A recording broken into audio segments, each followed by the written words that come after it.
2.5 Gasteiz.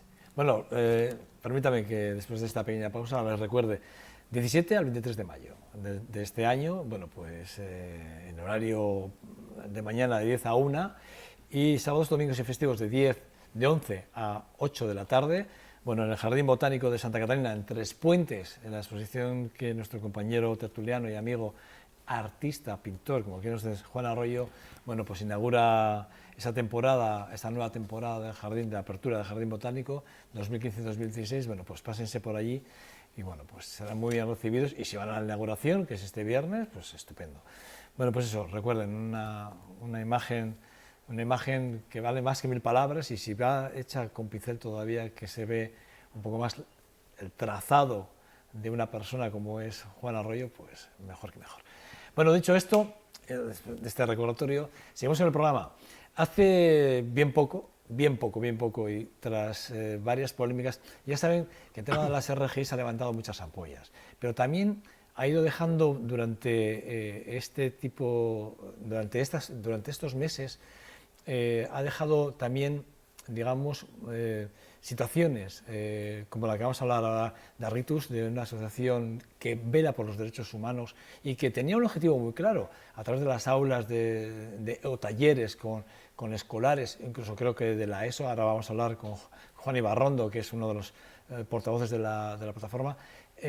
Bueno, hemos visto cómo también en ese sentido se ha ido dejando en el camino no solo las declaraciones, los enfrentamientos políticos y sociales que ha habido en la ciudad, sino también hemos visto como talleres que enfocaban y ayudaban a comprender al inmigrante en nuestra ciudad, que ayudaba digamos, a integrar al inmigrante y a poner en contexto inmigrantes y ciudadanos autóctonos de nuestra ciudad. Bueno, pues como el ayuntamiento retiró de forma inmediata, de forma unilateral y prácticamente sin aviso, todas las ayudas a Arritus. Bueno, creo que la introducción, no sé, Juan Ibarrondo, no sé si es buena o no, pero...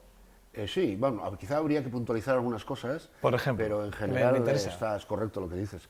En cuanto a cómo surgen los talleres, bueno, pues si quieres empezamos a hablar un poco de Arritus primero, si te parece. ¿Qué es? ¿Qué es Arritus? Es una asociación en defensa de los derechos humanos que surge ya hace unos cuantos años a nivel de Euskal Herria y que trabajamos en distintos ámbitos. Empezó fundamentalmente trabajando en el ámbito de la violencia política, intentando pues, coadyuvar o ayudar en la resolución del conflicto vasco, en el proceso de paz, ¿no?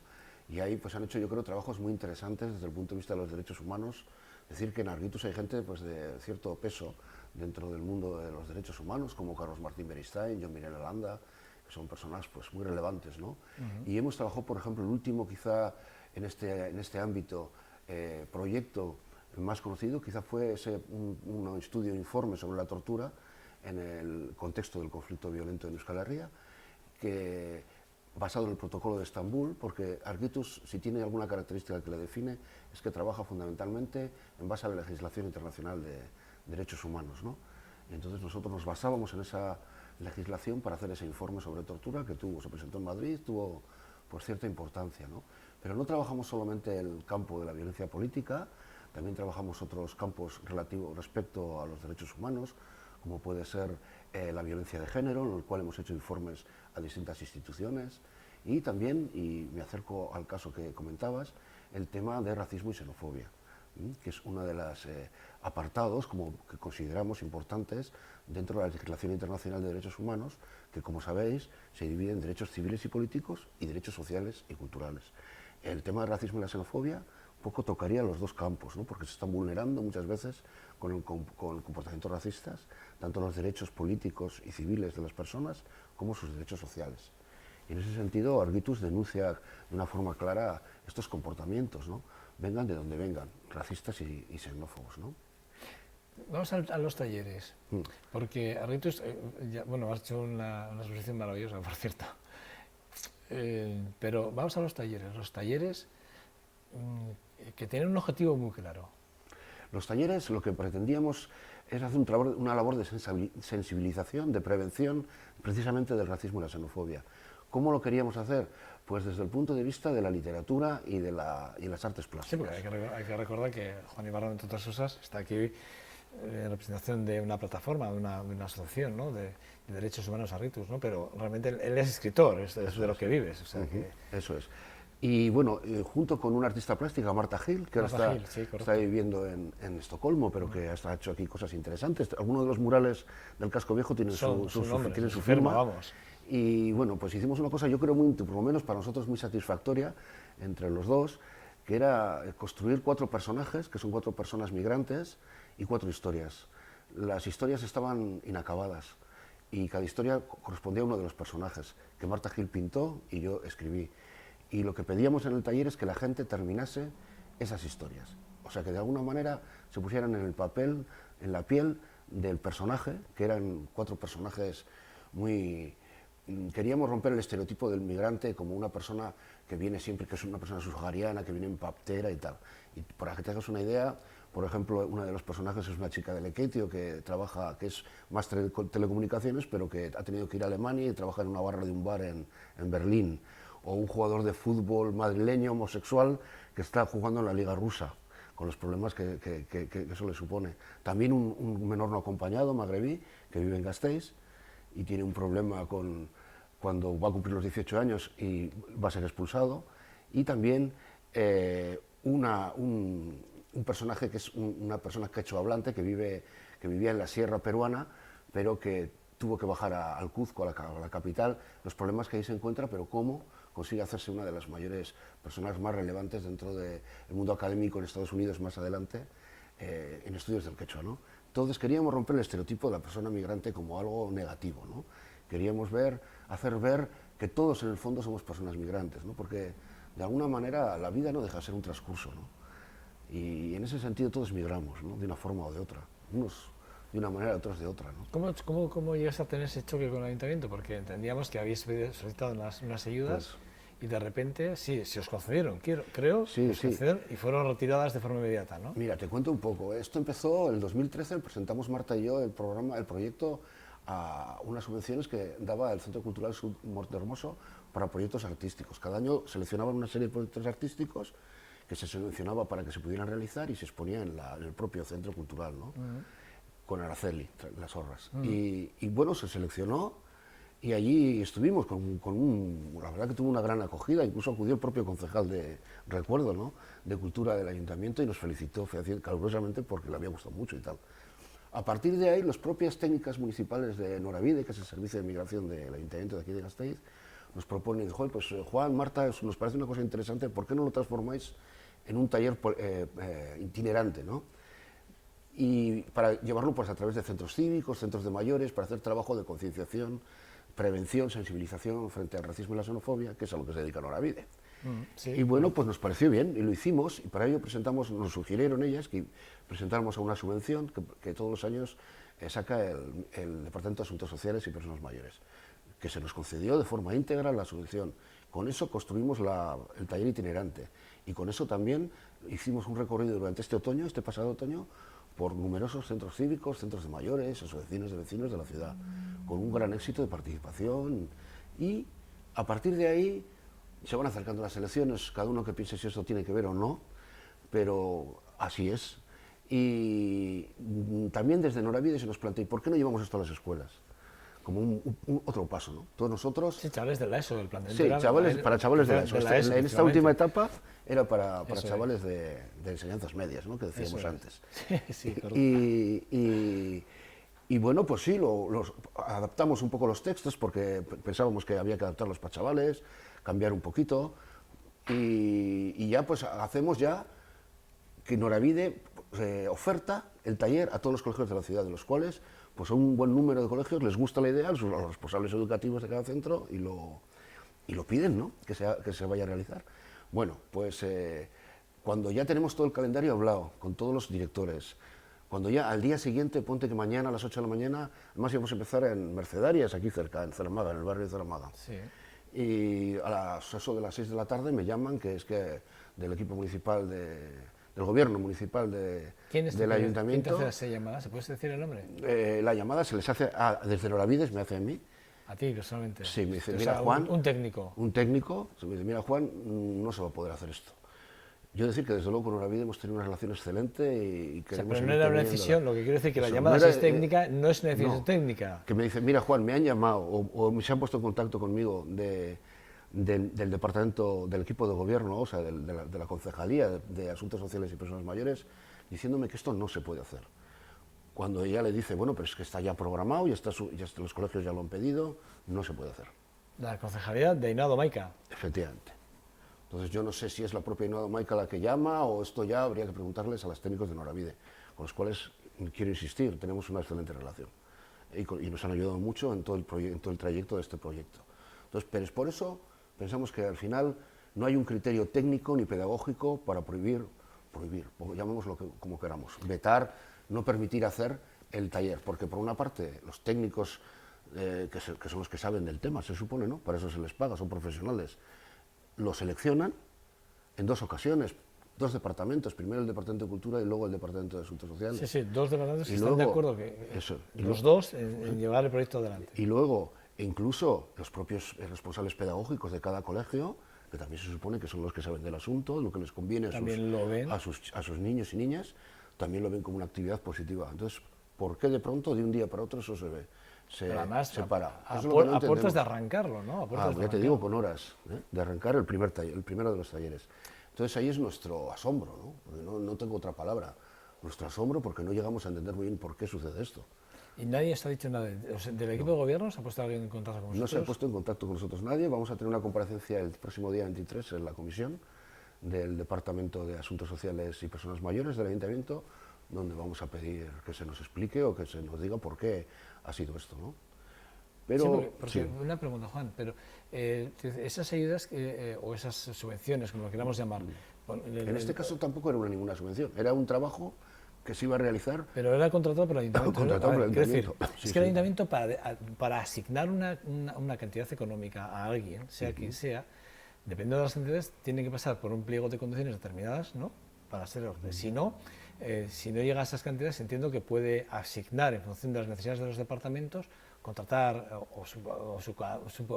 contratar servicios externos para llevar profesionalmente profesionales, Claro. en este caso a vosotros, en este caso Eso a es. los colegios, ¿vale? Que es lo que se hace. En este caso. Pero entiendo que hay un acuerdo no verbal, tiene que haber un acuerdo cuando menos escrito donde se regule, cuando menos tiene que estar escrito y regulado en base a qué se va a pagar y en concepto de qué se va a pagar un servicio que se va a prestar al ayuntamiento. Nosotros presentamos un presupuesto Eso es. a Noravide y estaban de acuerdo y no habría ningún problema en ese sentido. Pero tenéis que tener una conformidad de que eso Sí, se va sí, a hacer, ¿no? Claro que hay conformidad. Bueno, es más conformidad que se está ofertando a todos los colegios.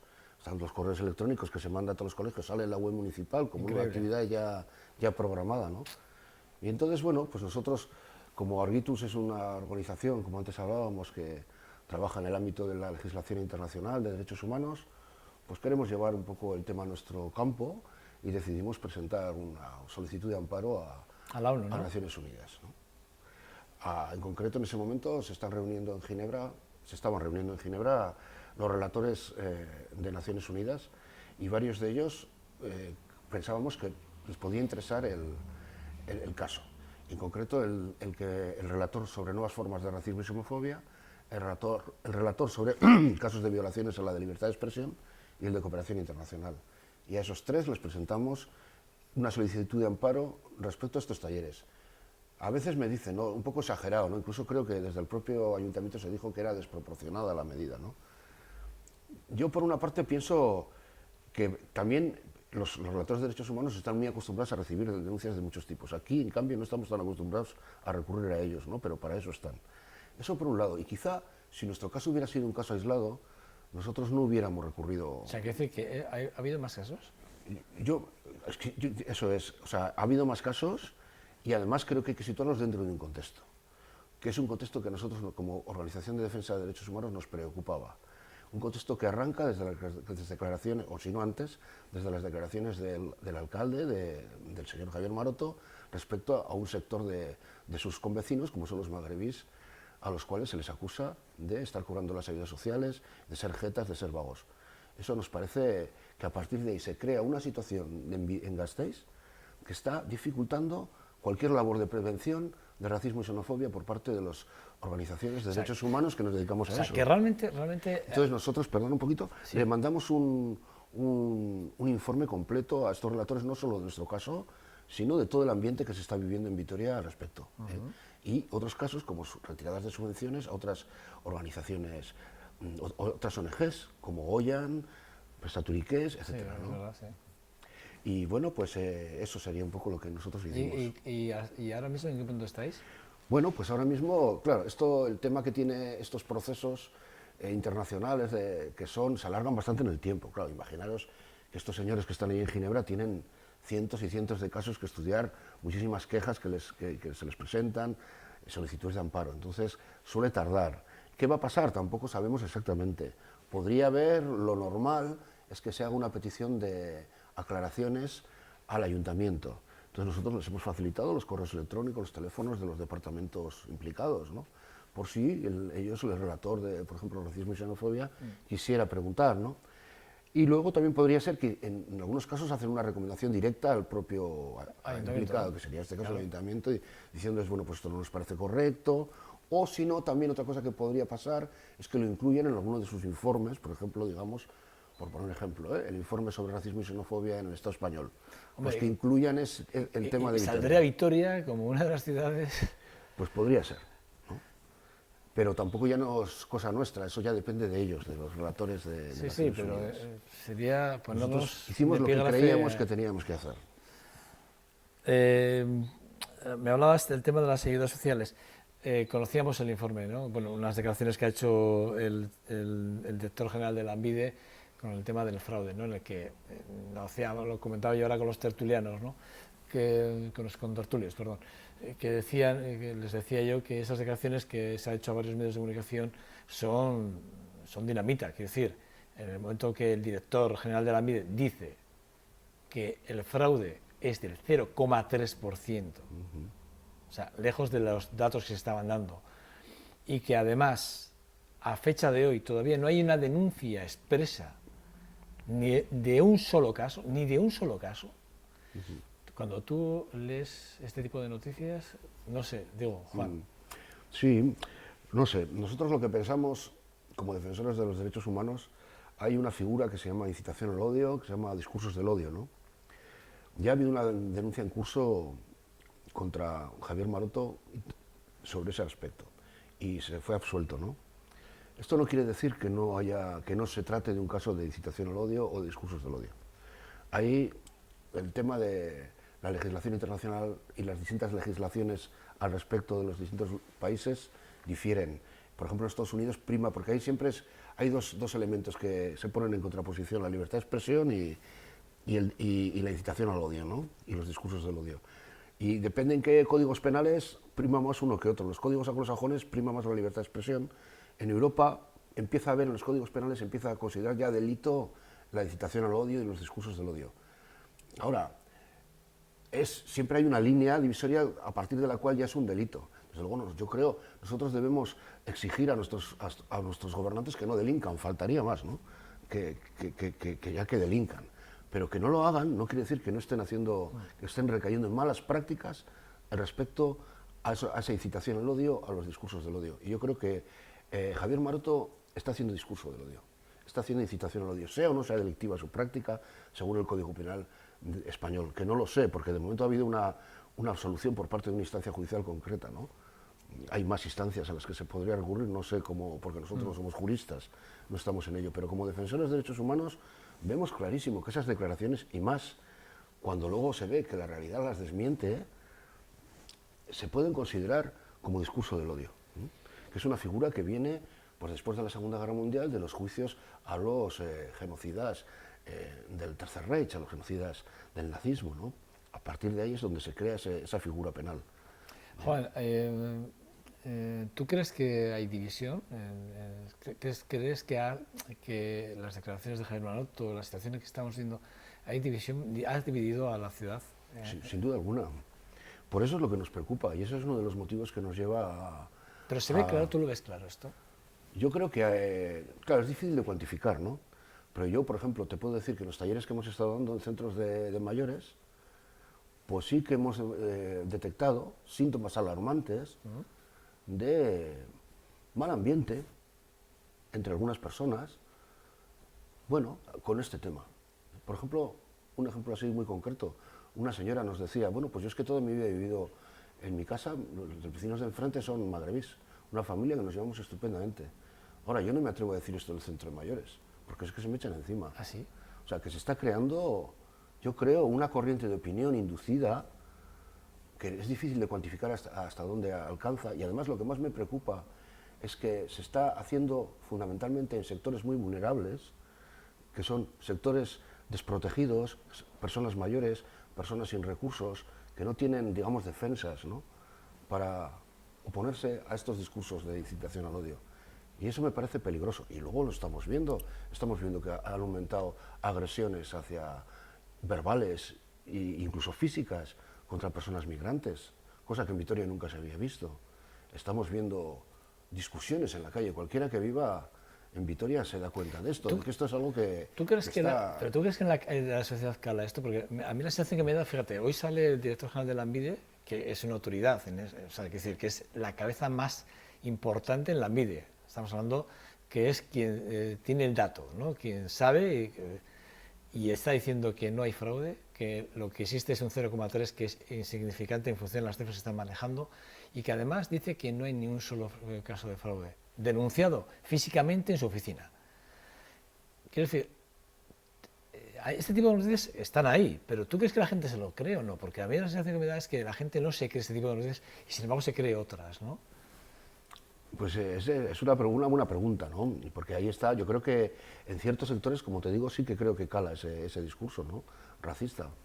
Espero que no sea en la mayoría de la ciudadanía, ¿no? Yo creo que la mayoría de la ciudadanía no lo entenderá así, pero que hay sectores sociales que sí, y que además son muy reacios a cualquier tipo de contramedida de sensibilización del racismo y la xenofobia, por llamarlo así, ¿no?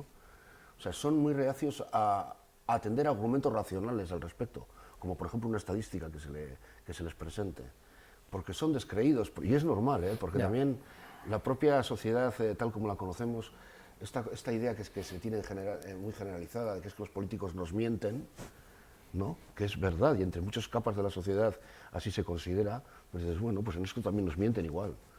O sea, pero yo lo sé porque porque yo conozco a mi prima, que a su tío le dijo que al vecino de abajo, que es magrebí, le dan gratis el coche del niño para ir esto. Y esto lo sé yo, y esto me lo creo, y no me creo lo que me está diciendo el director de la ANVIDE, porque esos nos engañan.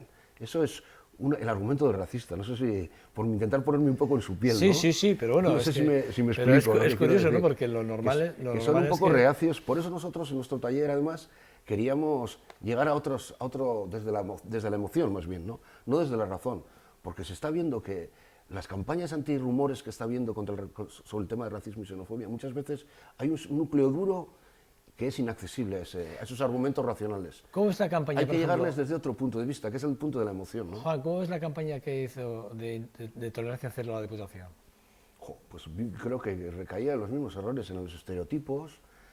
Me pareció totalmente, no sé, como escorada hacia un sector social que sale sobredimensionado en la campaña, que son las personas musulmanes, y que además incide pues, en una tendencia social que se está viendo no solo en Vitoria, en toda Europa, que es la islamofobia, ¿no?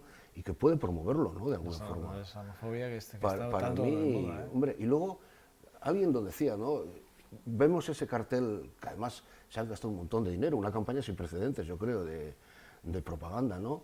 Y realmente, de todas esas cosas, si tú empiezas a mirarlas una por una, ¿cuántas tienen lugar aquí en nuestra ciudad? ¿Cuántas nos atañen directamente? Hombre, y luego hay casos muy curiosos, ¿no? Como por ejemplo, cuando desde determinadas ONGs se han solicitado ayudas para prevención, por ejemplo, del tema de la ablación, Sí. también se ha negado, ¿no? Y por una parte estás promoviendo esa campaña y por otra parte estás impidiendo a las personas que quieren trabajar en esos campos que trabajen, ¿no? Y, hombre, pues es un poco contradictorio. Y luego, ya te digo, muy escorado en un sentido islamófobo de la palabra, ¿no? Bueno, Juan, no tenemos mucho más tiempo, pero te quería preguntar por la plataforma Agora Gasteiz. ¿Cómo habéis visto esa plataforma, ese nacimiento de esa plataforma? Porque me consta que no estáis dentro de ella, pero sí habéis estado colaborando de alguna forma, ¿no? Sí, hemos apoyado económicamente y algunas personas de Argitus, de aquí de Gasteiz, pues a nivel personal les hemos estado también colaborando con ellas y con ellos. Y pues lo veo de una forma muy positiva. Creo que ha conseguido sacar este debate que estamos hablando a la calle. Creo que ha creado además sinergias muy interesantes, que además novedosas, por ejemplo, con personas migrantes y movimientos sociales y organizaciones no gubernamentales al desarrollo, etcétera. Y además creo que ha puesto en el candelero político algo que es interesante, ¿no? Que es el modelo de ciudad que queremos, ¿no? Y el debate sobre las ayudas sociales, sobre los derechos sociales para todos y todas, ¿no? Que son los dos ejes de la plataforma. Y yo creo que el sábado va a ser mundial. O sea, este sábado, ¿no? Este sábado es el cierre de, digamos, de la campaña que ha hecho Agora Gasteiz en Gasteiz. Se ha hecho un esfuerzo especial para que salga muy bien.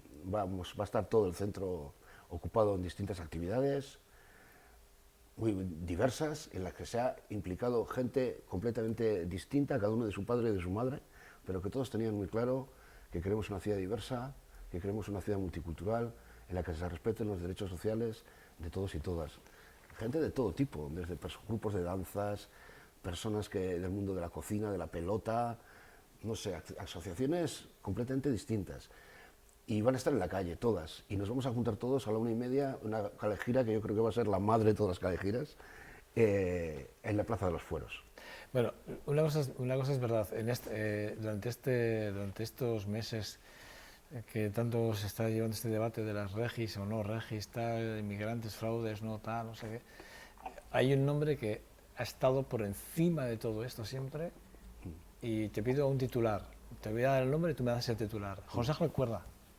Me parece muy valiente y positivo la labor que ha hecho al respecto. Lo tendremos esta semana aquí. Va a estar con nosotros en este programa, en el 2.5 Gasteiz, y hablaremos con él porque él, si fue algo o hizo algo en esta ciudad, fue hablar de las políticas sociales y hacerlas desde la integración. Seguro que aporta cosas interesantes. Hablaremos con él. Juan Ibarrondo, un verdadero placer. Lo mismo. Tendrás que venir a este programa para hablar de literatura algún día, ¿o no? Cuando queráis. Porque como escritor, un escritor reconocidísimo aquí en nuestra ciudad, evidentemente, pues ya tomo nota y te vienes un día solo para hablar de literatura. Perfecto. ¿Te parece, Juan? Claro que sí. Muchas gracias por acercarte hasta el 2.5 Gasteiz, ¿vale? Venga. Mucha suerte. Para todo bien, ¿vale? Para Lo mismo. Bueno, nada, a ustedes, nada, seguimos adelante, nada, una pausa para publicidad y seguimos en el 2.5 Gasteiz.